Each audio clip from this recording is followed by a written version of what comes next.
안전하게 잘 주무셨을 줄로 압니다. 이 소망의 끝이 어디 있을까? 뭐든지 이렇게 끝이 있게 마련인데 이 소망의 끝이 어디 있는가라는 것에 대해서 말씀을 드리려고 합니다.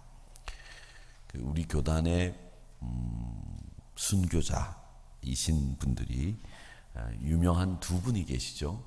한 분이 박봉진 목사님이시고 또 한 분이 문중경 전도사님이십니다.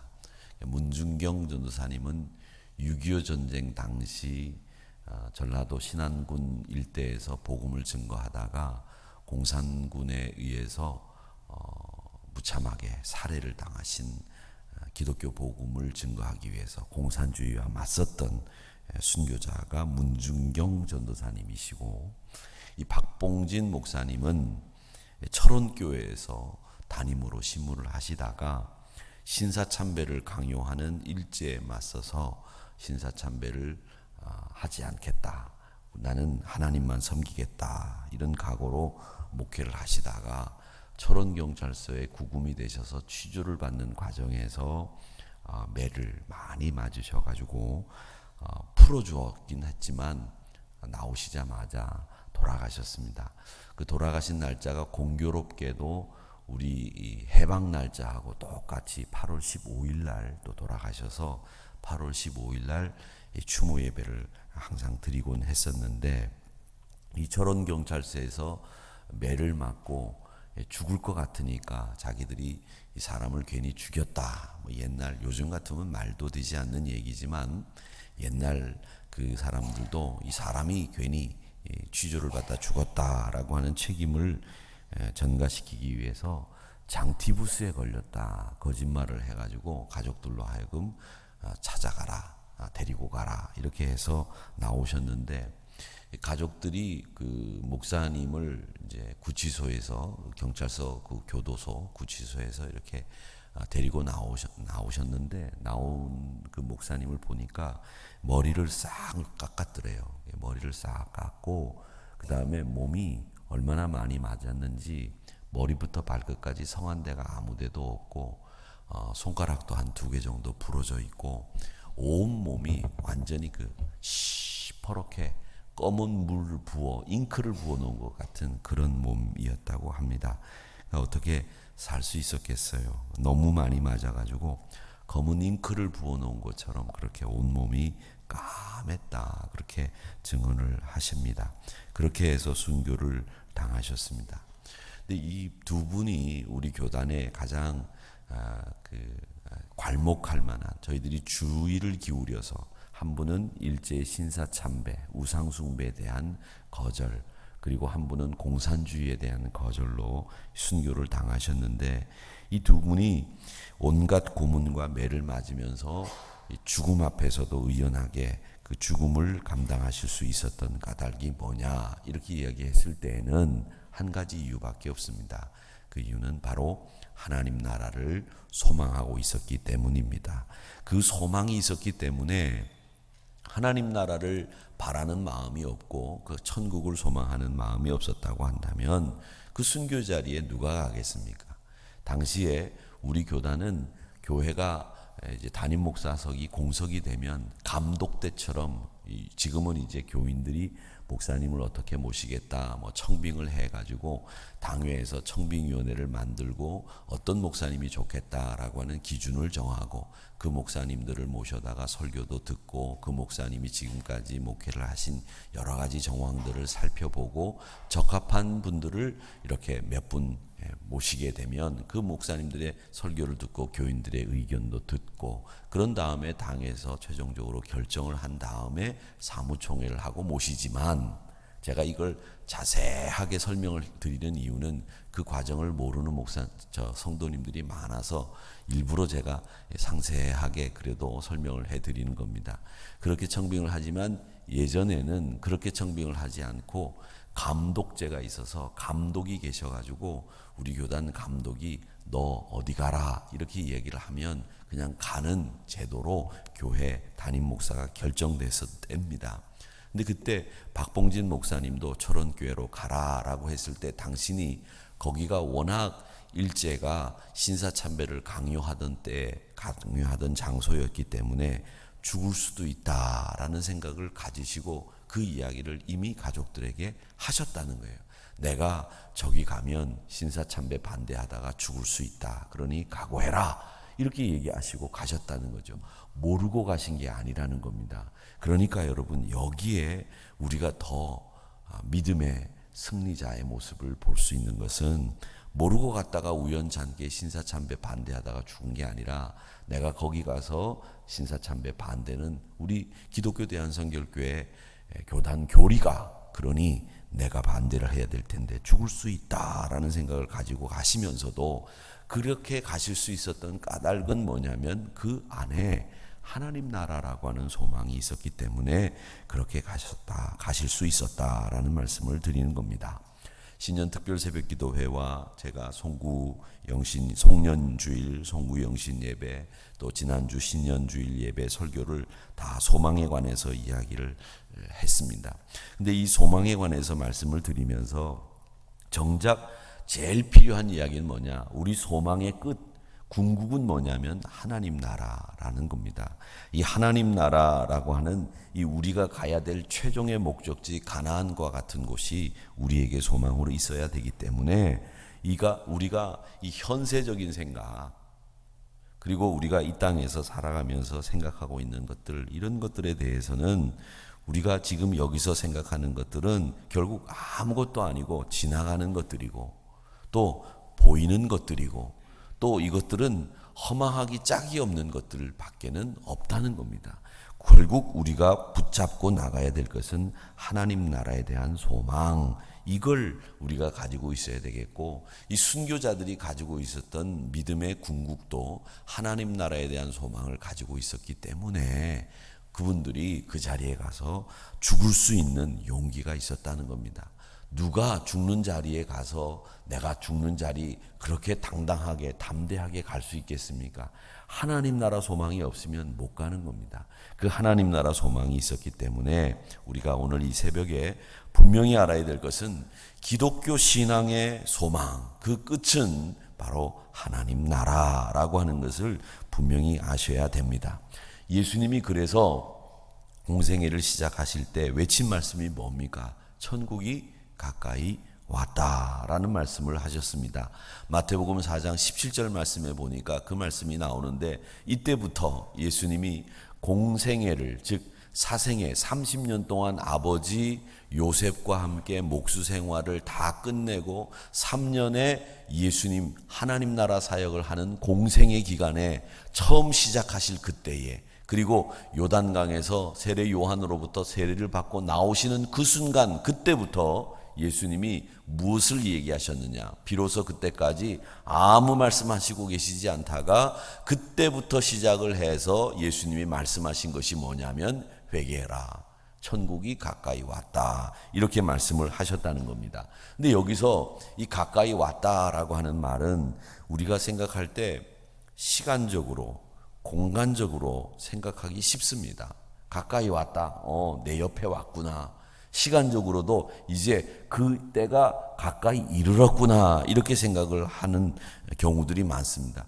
성경을 보면서 이 성경을 우리가 가지고 있는 기준에 의해서 성경을 해석하면 이 성경이 다 내 말씀이 되고 말아요. 여러분, 성경은 하나님의 말씀이기 때문에 성경을 해석할 때는 철저하게 당시, 기록될 당시, 그리고 철저하게 하나님의 뜻과 기준에 의해서 이 성경을 해석해야 그 성경이 올바로 해석이 됩니다. 이게 가까이 왔다라는 말은 우리 생각을 가지고 시간적으로 공간적으로만 생각을 하면 이제 종말이 가까이 왔구나. 그때가 언제냐? 1992년 10월 26일이다. 이런 얘기들이 나오게 되는 거죠. 다분히 인간적인 생각에서 인간적인 기준으로 산다고 하면, 해석한다고 한다면 이렇게 해석을 하게 되는 거예요. 그런데 여러분, 이 가까이 왔다라는 말은 뭐냐면, 무슨 말이냐면 네가 하나님 나라를 옆에 두고 하나님 나라에 사는 것처럼, 하나님 나라가 옆에 있는 것처럼 그렇게 살아야 돼, 이 말씀이에요. 정확하게 말씀을 드리면 시간적으로 내게 이제 가까이 왔으니까 준비하고 거기 가려고 하려고 생각해, 이게 아니라는 거죠. 여러분, 우리가 지금 대한민국에 살고 있지만 바로 옆 나라가 일본이고 중국이지만 천국이 바로 옆에 와 있는 것처럼 천국 시민처럼 사셔야 됩니다. 천국에 내가 시민권을 가지고 있는 사람들이기 때문에 내가 천국 시민으로 이 땅에서 삶을 살아야 된다. 이걸 말씀하신 것이 가까이 왔다라는 말씀이라는 거죠. 천국 하나님 나라의 가르침의 핵심, 하나님 나라의 가르침의 핵심, 이게 바로 천국인데 우리 예수님이 가르친 모든 것이 다 하나님 나라에 속한 것이었어요. 예수님이 하나님 백성 만들기 위해서 이 땅에 오신 것이고 베드로전서 2장 10절 말씀에 보면 뭐라고 되어 있느냐면 너희가 전에는 그냥 백성이었는데 이제는 그냥 그 백성이 아니다. 이제는 누구의 백성이냐면 누구의 백성이라고 되어 있어요? 하나님의 백성이라고 되어 있어요. 하나님의 백성은 하나님 나라 시민권을 가지고 있는 사람이죠. 전에는 하나님의 궁율 같은 거 몰랐다는 거죠. 그런데 이제는 너희들이 궁율을 얻어서 거기 갈 수 없는데도 불구하고 너희들이 거기 갈 수 있게 됐다. 하나님 백성 될 수 없는데 하나님 백성 됐다. 이 얘기입니다. 그래서 우리는 지금 천국이 가까이 왔다라는 말은 네가 천국이 옆에 있는 것처럼 대한민국에 살고 있어도 2020년 살고 있어도 너희들은 천국 시민처럼 살아야 돼. 이 이야기를 회개해라. 천국이 가까이 왔다. 이 말씀으로 하시고 있는 겁니다. 그러니까 여러분 천국 시민으로 사시기를 주님의 이름으로 축원합니다. 천국 시민으로 사셔야 돼요. 대한민국 국민으로도 사셔야 되지만 여러분들이 천국 시민답게 사는 믿음의 모습들을 가지시기를 바랍니다. 천국 시민들은 어떻게 살아야 되는지 성경에 쭉 기록이 되어 있잖아요. 복음서를 읽다 보면 사복음서 중에서 저는 제일 좋은 말씀이 마태복음 5장에 나오는 산상수훈의 팔복이라고 생각을 합니다. 근데 이 팔복의 가르침을 여러분 한번 보세요. 5장 3절의 시작이 어떻게 되느냐면 심령이 가난한 자는 복이 있나니 뭐가 그들의 것이며 천국이 그들의 것이며 이렇게 말씀하세요. 이게 산상수훈의 시작이에요. 그 산상수훈의 시작이 5장 3절에서 시작하고 끝이 5장 10절에서 끝나는데 5장 10절 한번 보세요. 뭐라고 되어 있느냐? 의를 위해서 예전에 성경에는 핍박이라고 되어 있었는데 요즘 성경에는 박해라고 되어 있거든요. 의를 위해서 박해를 받는 자는 복이 있나니 뭐가 그들의 것이라고요? 천국이. 산상수훈의 시작과 끝이 뭘로 돼요? 천국이 그들의 것이라고 되죠. 시작도 천국의 것이다. 천국이 그들의 것이다. 끝도 천국의 것이다. 이렇게 돼 있어요. 그러니까 3절도 천국을 이야기하고 10절도 천국을 이야기하면서 산상수훈의 시작과 끝이 모두 다 천국이 그들의 것이다. 이렇게 되고 있거든요. 그러니까 산상수훈은 사실은 우리에게 천국을 이야기하는 가장 중요한 예수님의 가르침이다라는 것을 우리가 알 수 있습니다.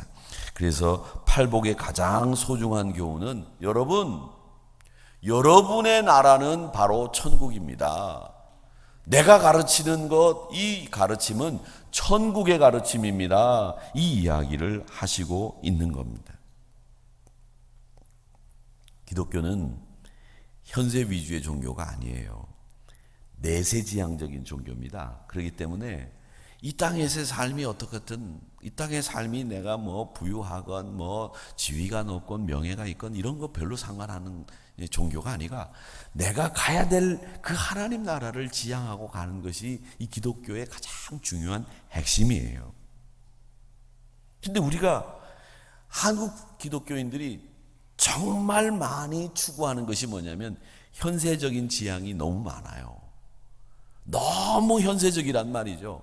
근데 이게 하루아침에 물이 쫙 빠지느냐면 그렇진 않아요. 왜? 우리가 태어난 토양이, 우리가 자란 환경이 현세지향적인 문화거든요.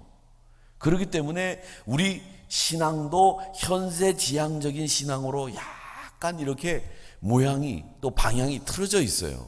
이걸 우리가 내세지향적인 것으로 딱 바꿔야 되는데 이 세계 인류 문화학자들이 이야기할 때 가장 내세지향적인 사람이 누구냐 이렇게 얘기하면 항상 그분들이 인류 문화학자들이 얘기하는 사람들이 누구냐면 이집트 사람이라는 거죠. 미라를 만들었던 그 이집트 사람들은 미라를 만들 수 있었던 그들의 그 행동의 동기는 뭐냐면 이 육신이 다시 태어난다. 그러니까 이 육신을 최대한 보존해야 된다라는 생각을 가지고 있었기 때문에 그들은 무슨 수를 쓰더라도 이 사람이 죽으면 미라로 만들었다는 거예요. 그 사람들이 가장 내세지향적인 사람이었다 이렇게 이야기를 하기 때문에 이집트 사람들이 가장 내세지향적인 사람들이었고 그 내세지향적인 사람들이 보면 윤리적인 수준이 높다 이렇게 얘기합니다. 내세지향적인 사람들이 대체로 보면 윤리적인 수준도 낮다 이렇게 평가하는 거예요. 사랑하는 성도 여러분, 하나님 나라를 바라보는 여러분들은 내세지향적인 사람들이기 때문에 현세의 지향적인 가치관을 가지고 있는 일반 사람들과는 달리 여러분 높은 도덕적인 기준과 윤리 기준을 가지고 사시고 또 여러분들의 삶에서 항상 많은 사람들에게 후덕함을 끼치는 여러분들이 되실 수 있어요. 히브리서 11장 8절을 보시기 바랍니다. 그런 사람이 한 사람 등장하는데 그게 누구냐면 아브라함이라는 사람이 등장합니다. 믿음으로 아브라함은 부르심을 받았는데 그 부르심을 받을 때 어떻게 했느냐? 난 못 갑니다. 나는 싫어요. 이렇게 얘기하지 않고 yes. 이렇게 순종하면서 장래 자기가 받을 유업을 그 받을 땅을 바라보면서 갔는데 그게 어딘지 모르고 갔다는 거예요. 이게 히브리서 11장 8절에서 히브리서 기자가 아브라함에 대해서 평가해 놓은 말입니다. 믿음의 위인들이 쭉 나오는데 내가 앞으로 가야 될 장소가 어디인지는 몰라. 내가 미국으로 갈런지 중국으로 갈런지 일본으로 갈런지 베트남으로 갈런지 어디로 갈런지는 몰라. 그런데 하나님이 가라 하니까 그 가는 장소가 어딘지 모르지만 하나님이 그때그때 지시하는 곳으로 따라가다 보면 그곳이 내가 장차 장래 받을 유업으로 받을 땅, 그 땅이다라고 하는 걸 믿었고 그 땅을 향해서 순종하는 마음으로 갔다. 이게 히브리서 기자가 아브라함에 대해서 서술한 내용입니다. 그러니까 아브라함은 장차 하나님이 주실 유업이라고 하는 것에 대한 확신이 있었고 그것이 결국 하나님 나라라고 하는 것을 알고 있었기 때문에 순종할 수 있었다는 거죠. 여러분, 말씀에 순종할 수 있는 사람들은 내가 결국 가야 될 곳이 하나님 나라, 그곳을 알고 있는 사람들이 이 믿음으로 가는 거죠. 우리가 100년 후에 이 자리에 앉아 있을 수 있는 분들이 아무도 없어요. 결국 다 어디가서 만났느냐? 하나님 나라 가서 만난다고요. 100년 뒤에 만나가지고 목사님 그때 2020년도 그때 신년 특별 새벽 기도 때 하나님 나라 그렇게 설교를 하셨죠. 그렇게 기억하고 저를 좀 만나 주셨으면 좋겠습니다. 안 만나려고요? 오다 가다 한 번쯤은 만날걸. 그치요? 네. 또 못 만날지도 모르지. 어떻게 될지 알겠어요. 그렇죠? 근데 아브라함은 그 약속을 믿고 갔는데요. 이 아브라함이 제가 이렇게 성경을 아브라함에 관련된 성경 구절들 쭉 보니까 아브라함이 하나님 나라를 소망했던 또 증거가 하나 또 나오더라고요. 보니까 창세기 18장 6절에 보니까 아브라함이 이렇게 돼 있어요. 아브라함이 급히 장막으로 가서 사라에게 이르되 고운 가루 세스알을 가져다가 반죽해서 떡을 만들고 치즈를 내와라. 이런 말씀이 나와요. 이 무슨 말씀이냐면 하나님의 천사들이 와가지고서는 아브라함이 아들이 없잖아요. 아들이 없으니까 하나님의 천사들이 와가지고서는 야, 너 내년 이맘때쯤에 아들 생겨. 그 얘기를 하러 오신 거예요. 그러니까 하나님의 사자가 우리 집을 방문한 거죠. 그러니까 아브라함이 급히 장막에 들어가서 부인 사라에게 여보 빨리 고운 밀가루 제일 좋은 최상급 밀가루로 빨리 반죽을 해서 떡을 만들고 버터도 내오고 우유도 내오고 기름진 고기도 좀 가지고 오세요. 그 얘기를 하는 장면이거든요. 근데 아브라함이 급히 어디로 갔습니까? 장막으로 갔다고 돼 있어요. 장막. 여러분 생각하시는 것처럼 아브라함은 가난한 사람이 아니에요. 보통 부자가 아니었습니다. 아브라함이 자기 사병들을 데리고 있었어요. 사병들이라고 하면 자기를 위해서 힘을 쓸 수 있는 경호 부대가 있었다는 거예요. 경호원이 아니에요. 경호 부대가 있었어요. 그래서 나라의 왕들과 전쟁을 할 수 있는 그런 사람이었어요. 조카 롯이 붙잡혀 갔는데 그 조카 롯을 구하기 위해서 자기 사병들을 데리고 가서 그 왕들과 싸워서 롯을 구해가지고 왔거든요. 그 사병들을 운영할 수 있다고 한다면, 군대를 운영할 수 있는 사람이라면 보통 부자가 아니고서는 말이 안 되는 얘기거든요. 그런데 그가 좋은 저택에서 살고 좋은 집을 지어놓고 사는 게 아니라 어디서 살았다고요? 장막에서 살았답니다. 이게 여러분 잘 보세요.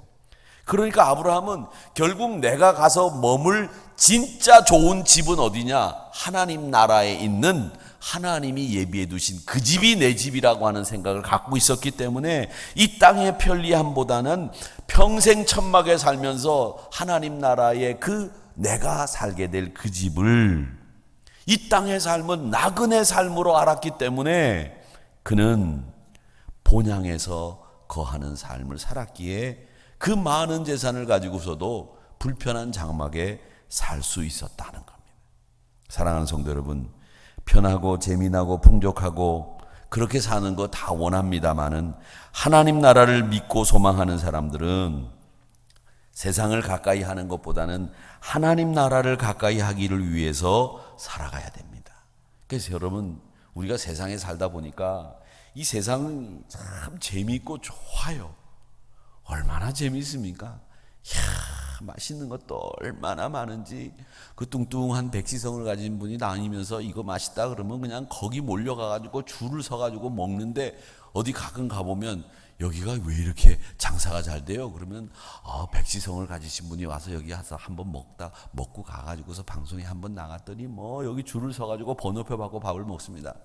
그런데 여러분, 저도 맛있는 거 많이 좋아합니다. 그런데 번호표까지 받아가면서 꼭 먹어야 되나 이런 생각이 들 때가 많아요. 내가 꼭 필요한 걸 먹는데 뭐라고 거기를 가가지고 번호표를 받아가지고 줄 서가지고 벌벌벌벌벌벌 떨면서 한 시간씩 기다렸다가 먹냐고요. 배고플 때 바로 먹어야 그게 먹는 거지. 그거 안 먹으면 어때서 그냥 한 시간씩, 그러면 난 안 먹어. 그리고 난 딴 데 가고 옆집에서 아무도 없는 데 가서 텅텅 빈 데서 왕자 대접 받으면서 먹지. 뭐 거기 가가지고서 거기 들어가면 친절하기나 해요. 숟가락 착 던지고 물병 착 던지고 갖다 먹어 그렇게 얘기를 하고 나오면 잔소리 말고 빨리 먹고 나가 이런 분위기죠. 그렇잖아요. 여러분은 그런 데 안 가보셨는지 모르겠습니다만 그런 거예요. 그러니까 이 세상이라고 하는 것이 말이죠, 보면 너무너무 우리 삶과 달리 그리스도인들이 별로 달가워하지 않는 사람들이 많은데 거기 적응이 돼가요. 옛날 그 목사님들이 이 비유들 쓰던 얘기 있으시잖아요. 그 개구리를 이 냄비 안에다 넣어놓고 처음부터 뜨거운 불로 가열하지 않고 슬슬 가열하면 이 개구리가 앉아있으니까 밑이 뜨뜻하니까 기분이 좋거든요. 가만히 앉아있다가 뜨뜻해져. 그래가지고 뜨뜻하니까 눈 감고 이러고 있다가 거기서 삼킨다는 거 아니에요. 나중에 그게 자기가 죽는지도 모르고. 그런데 우리 예수 믿는 사람들이 이 세상을 너무 좋아하면 이런 일들이 벌어져요. 한번 좋아가지고 하고 있다가 그냥 삼키는 거예요. 그래서 주님 말씀하셨습니다. 뭐라고 말씀하셨느냐? 누가복음 21장 34절에 보니까 아주 재밌는 말씀이 있어요. 너희는 스스로 조심하라. 여기서 저는 뭐를 보느냐면 조심을 하는데 스스로라는 말에 주안점을 두고 해석을 합니다. 스스로 조심해라. 여러분, 다른 사람이 아무리 얘기해도 내가 조심하지 않으면 안 돼요. 내가 조심하지 않으면. 제가 아무리 연세 드신 분들 넘어지지 마세요, 넘어지지 마세요 얘기하면 뭐합니까? 건강하다고 내려갈 때 계단에 아무것도 안 잡고 그냥 막 내려가신다고. 제가 넘어지지 말라고 얘기해도 계단 내려갈 때 손잡이 좀 잡고 내려가세요 그래도 안 잡고 내려가세요. 잡고 내려가셔야 돼요. 제가 100번 조심하라고 얘기하면 뭐합니까? 내가 조심해야지. 신앙생활도 마찬가지예요. 목사가 아무리 얘기하면 뭐합니까? 내가 조심하지 않으면 안 돼요. 그래서 우리 예수님은 잘 아셨어요, 그걸. 그래서 스스로 조심해라. 그렇게 분명하게 말씀하셨단 말입니다. 그렇지 않으면 방탕한다, 술 취한다, 생활 염려로 네 마음이 둔해지고 뜻밖의 그날이 덫과 같이 너희에게 임한다. 이렇게 말씀하셨거든요. 그러니까 이 조심은 다른 사람이 하는 게 아니에요. 내가 해야 되는 거예요. 내가. 그래서 성경이 꿀송이처럼 달다고 하는 얘기는 이 참 재밌는 말씀이라는 것을 알 수 있습니다. 누가 시켜서 조심하시지 마시고 여러분이 조심하셔야 됩니다. 그러니까 이 여러분들이 조심하셔서 이 하나님 나라를 사모하는 소망을 굳건히 세우시기를 주님의 이름으로 축원합니다. 이제 마지막으로 하나만 생각하고 끝내려고 합니다. 그럼 천국이 어떤 곳이냐 도대체. 근데 제가 가만히 설교를 준비하면서 보면 이 결론이 앞에 나와 있거든요. 여러분 나눠드린 인쇄물에 보면 천국은 하나님이 함께 계신 곳 결론이 나와 있어요. 그렇죠? 이게 결론인지도 모르고 보셨죠? 지금까지. 이게 결론이에요. 이게 결론이 앞에 딱 나와 있으니까 제가 얘기하기 전에 이미 결론을 여러분들이 다 알고 계시거든? 그러니까 기운이 확 빠지는 것 같아. 그래서 이걸 요약을 해서 결론을 앞에다가 내지 말까? 이런 생각도 가끔 들어요. 근데 이거 이 결론인지 모르고 계신 분들이 많기 때문에 괜찮은 것 같은데 나중에 보고 나면 이게 이 결론이구나. 제가 아까 말씀드린 것처럼 천국은 어떤 곳이냐? 요한복음 14장 1절에서부터 3절 말씀 볼까요? 한번 같이 읽어보겠습니다. 시작. 너희는 마음에 근심하지 말라. 하나님을 믿으니 또 나를 믿으라. 내 아버지 집에 거할 곳이 많도다. 그렇지 않으면 너희에게 일렀으리라. 내가 너희를 위하여 거처를 예비하러 가노니 가서 너희를 위하여 거처를 예비하면 내가 다시 와서 너희를 내게로 영접하여 나 있는 곳에 너희도 있게 하리라. 아멘. 3절 말씀 잘 보세요. 나 있는 곳에 너희도 있게 하리라. 예수님이 계신 곳에 우리도 있게 되는 것입니다. 그게 하나님 나라 천국이에요. 그 하나님 나라 천국에는 누가 있어요? 예수님이 계신 곳이에요. 예수님은 하나님 우편에 앉아 계신 곳이에요. 그럼 거기에 누구도 계시다는 거죠? 하나님도 계시다. 그런 말이죠.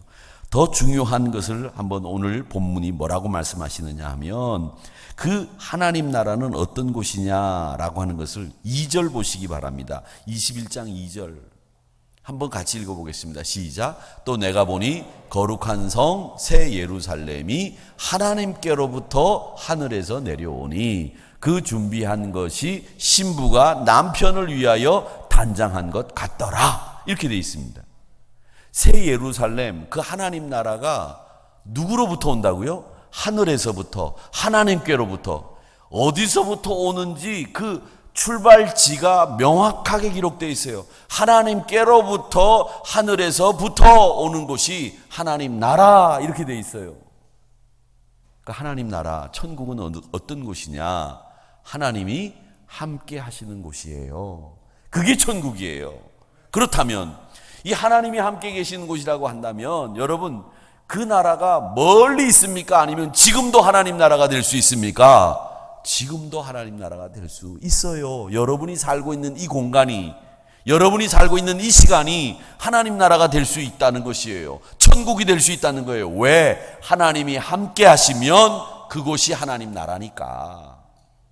그러니까 여기서도 천국 생활을 누릴 수 있는 근거가 요한복음 14장에도 요한계시록 21장에도 보면 하나님께로부터 하늘로부터 오는 것이고 나 있는 곳에 너희도 있게 하시리라고 하는 약속의 말씀이 있기 때문에 하나님이 계신 곳이 천국이에요.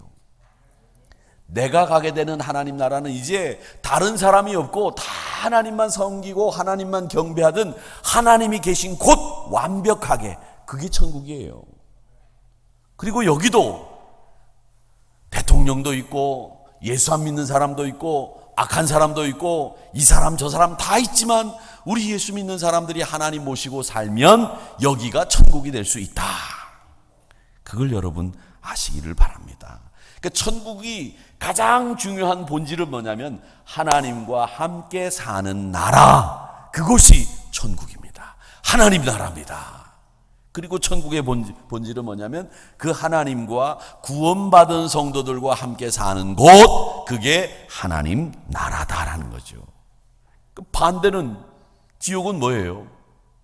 지옥은 그럼 답이 나와야죠. 지옥은 하나님이 계시지 않는 곳, 이렇게 되는 겁니다. 사랑하는 성도 여러분, 그래서 많은 사람들이 옛날에 이런 얘기죠. 왜 하나님이 어디 계시냐, 이런 말을 하는 사람들은 그곳이 지옥이었다는 얘기예요. 유대인들이 600만 명이나 죽었을 때 야드바셈이라고 하는 곳에 가보면 그 600만 명이 죽었던 기록을 고스란히 남겨두고 있거든요. 근데 거기에 그 사람들이 울부짖으면서 외쳤던 말 중에 하나가 뭐냐 하면 하나님 여기 계셨습니까? 이걸 물어요. 그 말은 뭐냐면 여기가 지옥이었습니까? 이걸 묻는 거예요. 하나님이 여기 계시다 그러면 여긴 천국이에요. 다른 게 천국이 아니라. 그렇기 때문에 사랑하는 성도 여러분, 여러분들이 하나님의 사랑으로 구원받았다고 한다면 하나님과 동행하는 천국 생활을 지금 여기서 누리셔야 됩니다. 그걸 소망하시며 사시기는 여러분들이 되시기를 주의 이름으로 축원합니다. 하나님 나라는 어떤 곳이라고요? 하나님이 함께 계시는 곳. 그래서 이 천국이 어떤 곳이냐라고 하는 것을 여러분들이 이 말씀을 통해서 잘 정리하시기를 바랍니다. 그 소망을 가지고 살아가시는 저와 여러분이 되시기를 주님의 이름으로 축원합니다. 축원합니다.